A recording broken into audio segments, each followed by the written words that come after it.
To attract and address my audience, I used a range of different techniques in my magazine. One technique that I used were the different poses for the photos for my magazine. So as you can see in this photo, the artist is crouching, so this suggests that she has an attitude, and because the angle of the photo is taken from a bit lower, she's essentially looking down on the audience, so this suggests a feeling of dominance and power that the artist has over the audience. And this is a common ideology because the audience aspire to be like the artist. So when they see them as having more power than them, the audience looks at that and thinks, I want to be like that. I want to have that much power. And it's really the same for my article photo, where you can see that my artist is pulling her gold chain and showing off her gold earrings, that she's saying, look, I have wealth, I have power. So then the audience look at the photo and think, well, one day I want to have the success that she's having. Also, the facial expressions of my photos, I didn't want them to be too emotive because um, usually in hip hop, the sort of convention is that artists look unapproachable and they shouldn't really express a happy vibe. They should just look intimidating and not violent, but just you don't want to mess with them. So I wanted them to look slightly aggressive but not showing too much emotion. Another technique that I used was the use of colours in my magazine. So on the front cover you can see that my artist is wearing gold, which once again relates to the wealth convention of hip hop. But I also included black, such as in her jeans, because black is also a very dominant colour. It suggests power, and it also, I looked at other magazines such as Vibe and XXL, and the artists in those magazines wear a lot of black. So also the masthead of my magazine and the headline for my magazine are also in black, which is bold and strong and suggests power. But then because the audience on my magazine are female, I didn't want to isolate them too much, so I included a lot of pink. So when someone looks at the magazine, they know automatically that it's aimed towards females. And I also included red because this was also a very popular colour used within other magazines such as Vibe and XXL. In my contents page, I continued the theme of black running through the magazine, and I also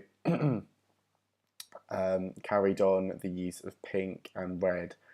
So comparing this to the front cover, it sort of sets a house colour, like a colour scheme for the magazine to make it look more professional.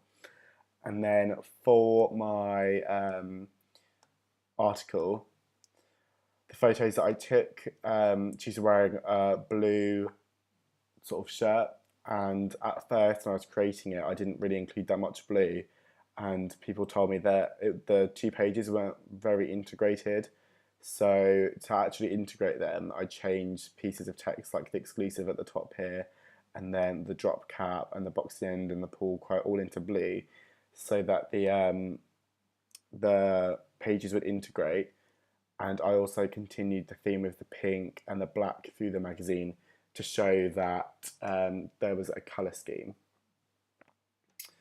Another technique that I used was the use of pull quotes. Now, basically, on every page there is a pull quote. So on the front cover, there's "I want to be an icon." On the contents page, there's "The only person I make music for is myself." And then on this page, the headline is the pull quote, and also there's a pull quote here as well.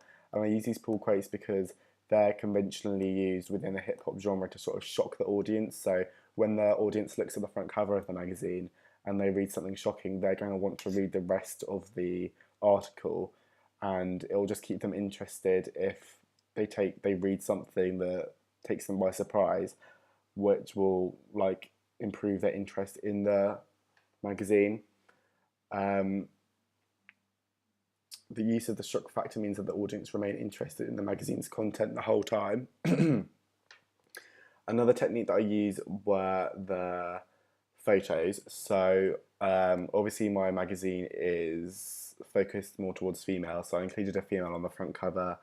to show that the magazine was aimed towards females, and also because she isn't in a provocative situation such as females in other magazines, so she's not wearing any revealing clothing or doing a very like over sexualized pose. It shows that the magazine isn't really aimed towards male hip hop listeners. When taking all of these photos, I sort of wanted, this relates back to the poses, I didn't really want to over sexualize them. So I showed my model, sorry, photos of artists such as MIA, Sierra, and Missy Elliott, who aren't being suggestive in photos, but instead they're quite strong, so they have a lot of attitude. And if I did make the images suggestive, the audience would be detracted from reading the magazine, as they wouldn't want to see an artist they like in that situation just to sell copies. Instead, they want to read about the artistry in detail.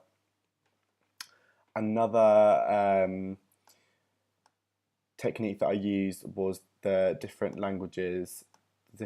type of language in my article. So the language in my magazine isn't too formal, but it isn't too casual. The article is set out as a non-direct interview where quotes are used from the interview instead of a standard Q&A session. And I did this because the magazine is aimed not towards an older audience, but towards it's young adults. So they don't want to just be reading Q&A. They want to be gaining information. So instead of just having a question and answer session, I'd write details about the artist and then snippets from their interviews, so that the audience gains a lot of knowledge about the artists.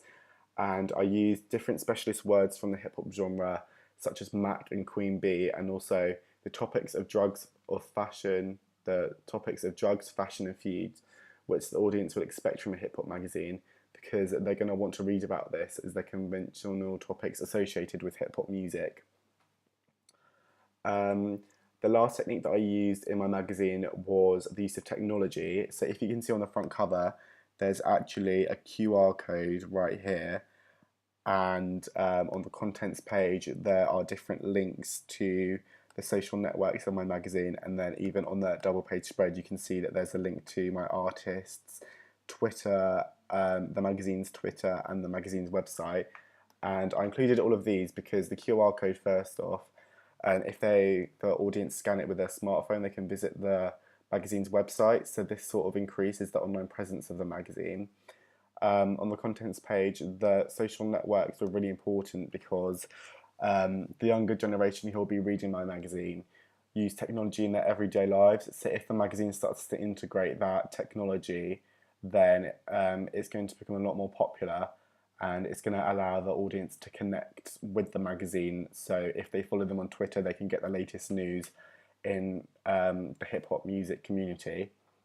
And also in the article, I included a link to the artist's Twitter page, so that the magazine can be credited for connecting new artists and music listeners and making them become fans, so that instead of communicating through the magazine, if they see the link to the artist's Twitter, they can go straight there and ask the artist questions and so forth.